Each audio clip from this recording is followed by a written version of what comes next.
Putin ने Ukraine युद्ध के बाद रूस की पहली यात्रा पर प्रिय मित्र मोदी की मेजबानी की।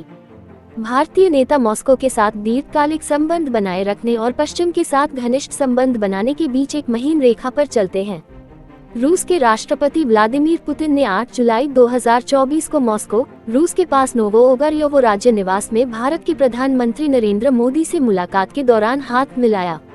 रूस के राष्ट्रपति व्लादिमीर पुतिन ने भारत के प्रधानमंत्री नरेंद्र मोदी का मॉस्को में स्वागत किया, उन्हें अपने प्रिय के रूप में बधाई दी।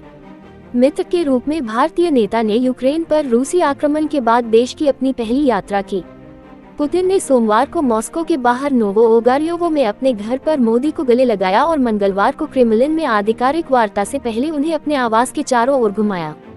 रूस की टास राज्य समाचार एजेंसी के अनुसार पुतिन ने मोदी से कहा कि वह उन्हें देखकर बहुत खुश हुए। पढ़ते रहते हैं 4 वस्तुओं की सूची, 4 में से एक सूची। G20 शिखर सम्मेलन, क्या भारत रूस से नाता तोड़ रहा है? 4 में से 2 की सूची। चीन और रूस ने वैश्विक राजनीति में विवर्तनिक बदलाव पर प्रकाश डाला। 4 में से 3 की सूची। पुतिन के रूस के साथ क्यों खड़ा है भारत? 4 में से 4 की सूची। ये खून था, एक भारतीय व्यक्ति की कहानी। रूस के लिए यूक्रेन से लड़ना हमारी आधिकारिक वार्ता कल है, जबकि आज इस आरामदायक सेटिंग में हम शायद उन्हीं मुद्दों पर चर्चा कर सकते हैं, लेकिन अनौपचारिक रूप से पुतिन को ही कहते हुए उद्धृत किया गया था। रूसी राष्ट्रपति ने मोदी को चाय, जामुन और मिठाइयाँ दी और उन्हें मोटर चालित गाड़ी में मैदान का भ्रमण कराया। मोदी ने एक्स पर मॉस्को में अपने आगमन की तस्वीरें रूसी और अंग्रेजी दोनों भाषाओं में पोस्ट की और कहा कि वह हमारे देशों के बीच विशेष और विशेषाधिकार प्राप्त रणनीतिक साझेदारी को और गहरा करने के लिए उत्सुक हैं। हमारे राष्ट्रों के बीच मजबूत संबंधों से हमारे लोगों को बहुत लाभ होगा, उन्होंने लिखा। अपनी और पुतिन की एक तस्वीर भी साझा करते हुए मोदी ने आखिरी बार 2019 में रूस की यात्रा की थी, जब उन्होंने व्लादिवोस्तोक की सुदूर पूर्वी बंदरगाह में एक मंच में भाग लिया था और पुतिन से मुलाकात की थी। सितंबर 2022 में उज्बेकिस्तान में आयोजित शंघाई सहयोग संगठन शिखर सम्मेलन में भी नेताओं ने एक दूसरे को देखा। रूस भारत के लिए कम कीमत पर तेल और हथियारों का प्रमुख आपूर्तिकर्ता बना हुआ है, विशेष रूप से संयुक्त राज्य अमेरिका और उसके सहयोगियों द्वारा मॉस्को पर लगाए गए प्रतिबंधों के बाद, जो यूक्रेन पर रूसी आक्रमण के जवाब में आया था और अधिकांश पश्चिमी बाजारों को रूसी निर्यात के लिए बंद कर दिया था। विश्लेषकों के अनुसार भारत अब अपने तेल आयात का 40% से अधिक रूस से प्राप्त करता है। तेल और हथियार। मोदी के नेतृत्व में भारत ने शांतिपूर्ण समाधान की आवश्यकता पर जोर देते हुए यूक्रेन में रूस की सैन्य कार्रवाई की निंदा करने से परहेज किया है, लेकिन पश्चिम से रूस के अलगाव और बीजिंग के साथ बढ़ती दोस्ती ने नई दिल्ली के साथ मॉस्को की समय सम्मानित साझेदारी को प्रभावित किया है। रूसी राष्ट्रपति व्लादिमीर पुतिन और चीनी राष्ट्रपति शी जिनपिंग कजाकिस्तान में 2024 शंघाई सहयोग संगठन शिखर सम्मेलन के मौके पर मिले। भारत और चीन प्रतिस्पर्धा में तीव्र प्रतिद्वंद्वी है पूरे दक्षिण एशिया में रणनीतिक प्रभाव के लिए। जून 2020 में विवादित चीन भारत सीमा पर एक टकराव ने नाटकीय रूप से उनके पहले से ही संवेदनशील रिश्ते को बदल दिया, क्योंकि प्रतिद्वंद्वी सैनिकों ने चट्टानों, क्लबों और मुखों से लड़ाई की। कम से कम 20 भारतीय सैनिक और 4 चीनी सैनिक मारे गए। बातचीत के बावजूद तनाव बरकरार है। मोदी मॉस्को और बीजिंग द्वारा स्थापित एक सुरक्षा समूह शंघाई सहयोग संगठन के कजाकिस्तान में पिछले हफ्ते के शिखर सम्मेलन में विशेष रूप से शामिल नहीं हुए थे। इस बीच पश्चिमी शक्तियों ने भी चीन और एशिया प्रशांत में उसके बढ़ते प्रभाव के खिलाफ एक सुरक्षा कवच के रूप में भारत के साथ संबंध बनाए हैं, जबकि उस पर दूरी बनाने का दबाव बनाया है। खुद रूस से भारत ऑस्ट्रेलिया, जापान और अमेरिका के साथ तथाकथित क्वाड समूह का हिस्सा है, जो एशिया प्रशांत क्षेत्र में खुद को चीन के खिलाफ रखता है।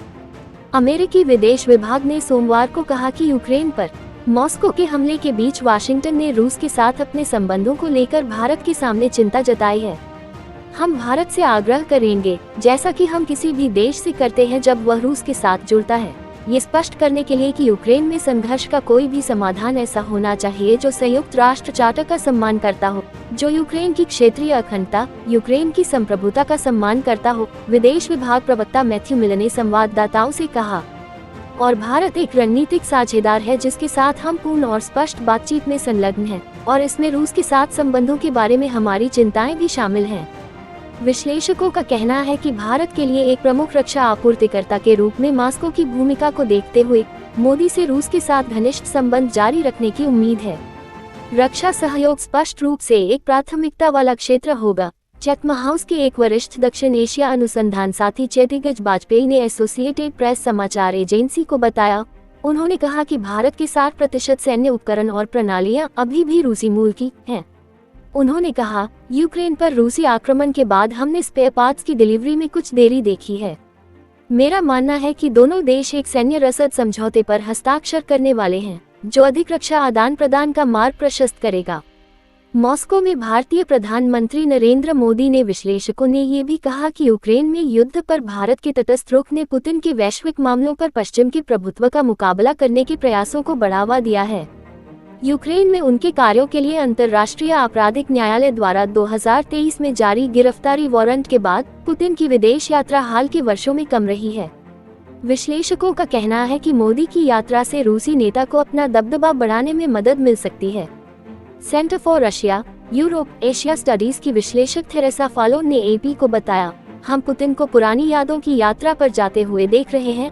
आप जानते हैं, वह वियतनाम में थे, वह उत्तर कोरिया में थे। मेरे विचार में वह ये प्रदर्शित करने की कोशिश कर रहा है कि वह चीन का जागीरदार नहीं है, कि उसके पास विकल्प है, कि रूस अभी भी एक महान शक्ति है।